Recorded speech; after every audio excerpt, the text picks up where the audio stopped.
ஒரு பயங்கரமான, அதனால மக்களோட காதே நடுங்கும் போல இருக்கு. அப்படிப்பட்ட ஒரு சிரிப்பு கிராமம் முழுக்க எதிரொலிக்குது. இந்த ஆக்ரோஷமான சிரிப்பை கேட்டு கிராமத்து ஜனங்களோட மனசுல மரண பயம் நிறைஞ்சிருச்சு. கிராமத்து ஜனங்க எல்லாம் யோசிக்க ஆரம்பிச்சாங்க, அது நிஜமாவே தமோவிரத்தோட ஆத்மா மறுபடியும் வந்துருச்சா என்ன? ராத்திரி இப்போ 1 மணி ஆகுது. பைரவ்பூரோட அடர்ந்த காட்டு வழியா 2 பசங்க வந்துகிட்டு இருக்காங்க. நாலாபுறமும் இருட்டு, எந்த வீடும் கிடையாது, எந்த ஒரு மனிதர்களும் கிடையாது. ஒரு மிரட்டலான மரண அமைதி தெரியுது. ராத்திரி 1 மணி ஆகுது. நம்ம கிராமத்துக்கு எப்படி நம்ம திரும்ப போவோன்னு எதுவும் புரிய மாட்டேங்குது. அப்பதான் காட்டுல ரொம்ப தூரத்துல ஒரு நெருப்பு வெளிச்சம் தெரிஞ்சது. அங்கே பாரு, நெருப்பு எரிஞ்சுக்கிட்டு இருக்கு. கண்டிப்பாக அங்கே ஏதாவது வீடு இருக்கணும். சரி வா, நம்ம ராத்திரி முழுக்க அங்கேயே இருக்கலாம். அப்புறம் காலையில் நம்ம கிராமத்துக்கு போகலாம். இவங்க 2 பேரும் இருட்டுல அந்த நெருப்பை நோக்கி போய்கிட்டு இருந்தாங்க. 2 பேரும் அந்த நெருப்பு கிட்ட போன போது அங்க இடிஞ்சு போன பாழடைஞ்ச ஒரு வீட்டை பார்த்தாங்க. உள்ள நெருப்பு எரிஞ்சிட்டு இருந்தது. 2 பேரும் வீட்டு கதவை தட்டினாங்க. கதவு தானாவே திறந்தது. யாராவது இருக்கீங்களா? நம்ம உள்ளே போய் பார்க்கலாம். யாராவது இருப்பாங்க, நெருப்பு எரியுதில்ல. அவங்க 2 பேரும் உள்ள காலடி எடுத்து வச்சதும் ஒரு தீப்பந்தம் எந்த ஒரு சப்போர்ட்டும் இல்லாம நடு வீட்டில் நின்றுட்டு இருக்கு. அதுல நெருப்பு எரிஞ்சுக்கிட்டு இருந்தது. இவங்களை பார்த்ததும் ஒரு பயங்கரமான சிரிப்பு சத்தம் கேட்டுச்சு. ஏதோ ஒரு பேய் சிரிக்கிற மாதிரி இருந்தது. ஓடிடு, இது ராக்கஸ். 2 பேரும் ஓடுறதுக்காக முயற்சி பண்ணாங்க. ஆனா அந்த வீட்டு கதவு தானாவே மூடிக்கிச்சு. அப்புறம் ராக்கஸ் சத்தம் போட்டு சிரிக்க ஆரம்பிச்சான். அவனுடைய சிரிப்புல மரணம் மறைஞ்சிருந்தது. நீங்க 2 பேரும் இப்ப எங்கேயும் போக முடியாது. எங்களை விட்டுடு. ஒரே ஒரு நிபந்தனையோட விடுவேன். சொல்லு, அது என்ன நிபந்தனை? நீங்க எனக்காக வேலை செஞ்சாகணும். அது என்ன வேலை? எனக்கு செல்வங்கள் வேணும். கிராமத்தில் இருக்கிற தங்கம், வெள்ளி, நகைகள் எல்லாத்தையும் திருடி என்கிட்ட கொண்டு வாங்க. அவங்க உயிரை காப்பாத்திக்கிறதுக்காக 2 பசங்களும் ராக்கஸ் சொன்னதுக்கு ஒத்துக்கிட்டாங்க.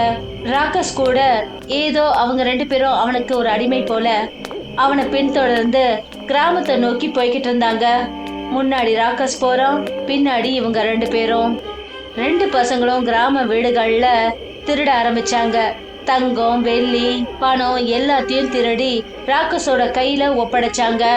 திருடி திருடி ராத்திரி 3 மணி ஆயிடுச்சு. நீ சொன்ன மாதிரி நாங்கள் எல்லாத்தையும் திருடி உங்ககிட்ட கொண்டு வந்து கொடுத்துட்டோம். இப்போ எங்களை வீட்டுக்கு போக விடு.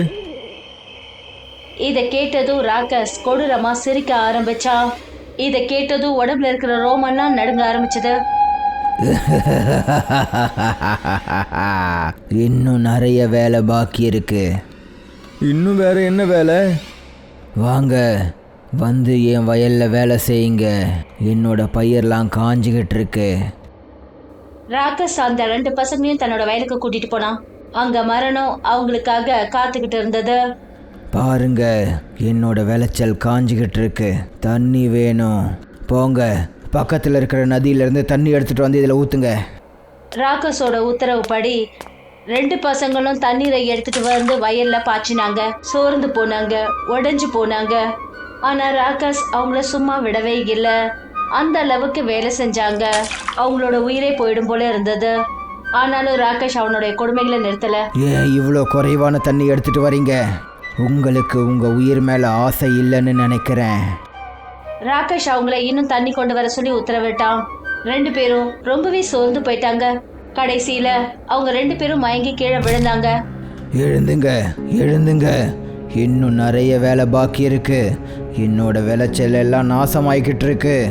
நான் பணக்காரன் ஆகணுன்ற என்னோட கனவு உடஞ்சிடும். 2 பேரும் எழுந்துக்கல. அதனால ராக்கஸோட கோபம் 7வது வானத்தை தொட்டுது. அப்புறம் அவன் அவங்கள கொன்னுட்டான். அவங்களுடைய ரத்தத்தை உரிய ஆரம்பிச்சான், ஏதோ ஒரு பிசாசு போல. பொழுது விடிஞ்சது. தமோவரத்தோட வயல்ல 2 டெட் பாடி இருந்தது. 2 பாடியும் வெளியிருந்து இருந்தது. யாரோ அவங்க ரத்தம் மொத்தத்தையும் உறிஞ்சிட்டா மாதிரி இருந்தது. மொத்த கிராமமும் ரொம்ப அதிர்ச்சி ஆயிடுச்சு. நேற்று வரைக்கும் என்னுடைய வயல் வறண்டு போயிருந்தது. ஆனா இவ்வளவு தண்ணி எங்கிருந்து வந்தது? ஆமாம், ராத்திரியில் மழை கூட வரலையே. தாந்திரிகர் அந்த பிணங்களை ஒத்து கவனிச்சாரு. இதை பார்த்தா எப்படி தோணுதுன்னா ஏதோ ஒரு பிசாசு இவங்களை கொன்று இருக்கு. இந்த வயல் யாரோடது? இது தாமோவரத்தோட வயல் தாந்திரிகரே. எனக்கு இவங்கள தெரியும். இவங்க 2 பேரும் திருடங்க. நேற்று என் வீட்டில் தான் திருட வந்திருந்தாங்க. நான் இவங்கள பிடிக்கிறதுக்கு முயற்சி பண்ணேன், ஆனால் இவங்க ஓடிட்டாங்க. ஆனால் என்னோட நகைங்கள்லாம் எங்கே போச்சு? என் பணம்லாம் எங்கே போச்சு? இது எல்லாத்தையும் கேட்டுட்டு தாந்திரிகர் புரிஞ்சுக்கிட்டாரு. அதாவது தமோவிரத் நிஜமாவே திரும்பி வந்துட்டான்னு, தன்னுடைய பைத்தியக்கார ஆசைகளை நிறைவேற்றிக்கிறதுக்காக. தமோவிரத் திரும்பவும் வந்துட்டான். அது எப்படி நடக்கும் தாந்திரிகரே? பண்டிதர் தான் அவனை துரத்தி விட்டுட்டாரு. பண்டிதர் ஏதாவது தப்பு பண்ணியிருக்கலாம். அதனால தான் தமோவிரத் அவனோட மீதி இருக்கிற ஆசையை நிறைவேற்றிக்கிறதுக்காக திரும்ப வந்திருக்கான். கிராமத்து மக்களே, ஜாக்கிரதையா இருங்க. கிராமத்தோட சில பெண்கள் நெருப்பு எரிக்கிறதுக்காக காட்டுல இருந்து காஞ்சி போன விறகுகளை கொண்டு வர போனாங்க. அந்த இடத்துல அதே தீப்பந்தம் இருந்தது. அது ராத்திரியில ராக்கஷா மாறிடுது. புத்துல அத எரிக்கிறதுக்கு விறகுன்னு நினைச்சுக்கிட்டு வீட்டுக்கு எடுத்துட்டு வந்தா. ராத்திரி 9 மணி ஆயிடுச்சு.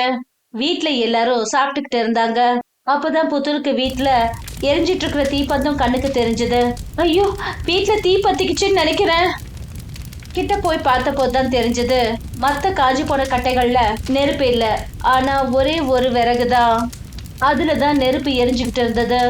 அந்த தீப்பந்தம் தானாவே எழுந்து நின்னுது. அதை பார்த்துட்டு அவ பயந்து போய் நடுநடுங்கினா. அதுல தண்ணியை தெளிச்சா, ஆனா நெருப்பு அடையவே இல்ல. அப்பதான் பயங்கரமான சிரிப்பு எதிரொலிச்சுது. அந்த இடத்துல ராகேஷ் கண்ணுக்கு தெரிஞ்சான். யார் நீ? உனக்கு என்ன வேணும்? ராகேஷ் கிட்ட வந்தான். அப்புறம் புத்துலோட அம்மா உடம்புல கூட தீ பத்திக்குச்சு. அவங்க எரிஞ்சு சாம்பல் ஆயிட்டாங்க. ராகேஷ் புத்துல நோக்கி வந்தான். நான் உன்னை சும்மா விட மாட்டேன். நான் யாகம் பண்ணிட்டு இருந்த இடத்த பத்தின ரகசியத்தை நீ தான் எல்லார்கிட்டையும் சொன்ன. ஆனா புத்துல் அங்கிருந்து தன்னுடைய உயிரை காப்பாத்திக்கிட்டு வெளியே வந்தா. கிராமத்து ஜனங்க எல்லாரும் புத்தூரோட வீட்டுல ஒண்ணு கூடினாங்க.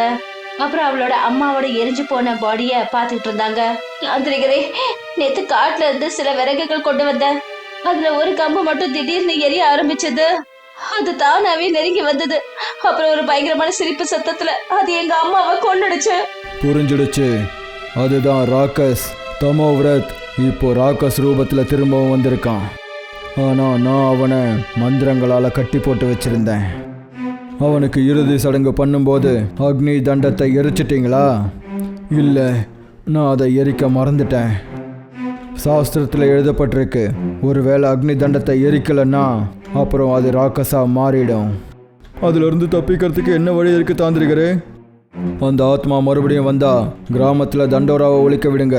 யாரும் தீ மூட்ட வேண்டான்னு சொல்லுங்க. அது வந்துச்சுன்னா அப்போ நான் அவனை பிடிக்கிறேன். கிராமம் முழுக்க முரசொலி அறிவிச்சாங்க. அதாவது யாரும் ராத்திரியில நெருப்பு பத்த வைக்க கூடாதுன்னு. அப்பதான் அந்த ராக்கஸ தாந்திரிகரால பிடிக்க முடியும். இது ராத்திரி சமயம். கிராமத்துல ஒரு விளக்கு கூட எரியல. அந்த அளவுக்கு கடும் இருட்டா இருந்தது. அப்படியே உடம்பே நடுங்கும் போல இருக்கு. எல்லாரும் பயத்துல நடுநடுங்கிட்டு இருந்தாங்க. ராக்கஷ் எப்ப வருவானே தெரியல. தாந்திரிகர் உறுதியோட உட்கார்ந்து இருந்தாரு. ராக்கஸ்காக காத்துக்கிட்டு இருந்தாரு. அப்பதான் தூரத்துல நெருப்பு தீப்பந்தம் கிராமத்தை நோக்கி வரத கவனிச்சாங்க. தாந்திரிகரோட கிராமத்து ஜனங்களும் அந்த நெருப்பை நோக்கி நகர்ந்தாங்க. மனசுல பயம் நிறைஞ்சிருந்தது. தாந்திரிகர் திருநீரை வச்சுக்கிட்டு மந்திரத்தை சொல்ல ஆரம்பிச்சாரு. ஓம் பிளேதாத்மா பிளந்ததி. நிறுத்துங்க தாந்திரிகரே, நான் தான் ரகு. நீ இங்கே என்ன பண்ணிட்டு இருக்க? அட, கையில் சொம்பு எடுத்துக்கிட்டு சுற்றிக்கிட்டு இருக்கேன். சொம்பு எடுத்துக்கிட்டு மக்கள் ஏன் சுற்றுவாங்க? பேச்சுவார்த்தை நடந்துட்டு தான் இருந்தது.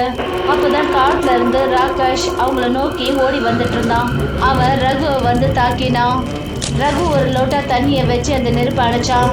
ஆனா ராகேஷ் இன்னும் பயங்கரமா சிரிக்க ஆரம்பிச்சான். தாந்திரிகரே, என்னை காப்பாத்துங்க. தாந்திரிகர் மந்திரங்களை படிச்சாரு. திருநீரை அந்த ராகேஷ் மேல வீசினாரு.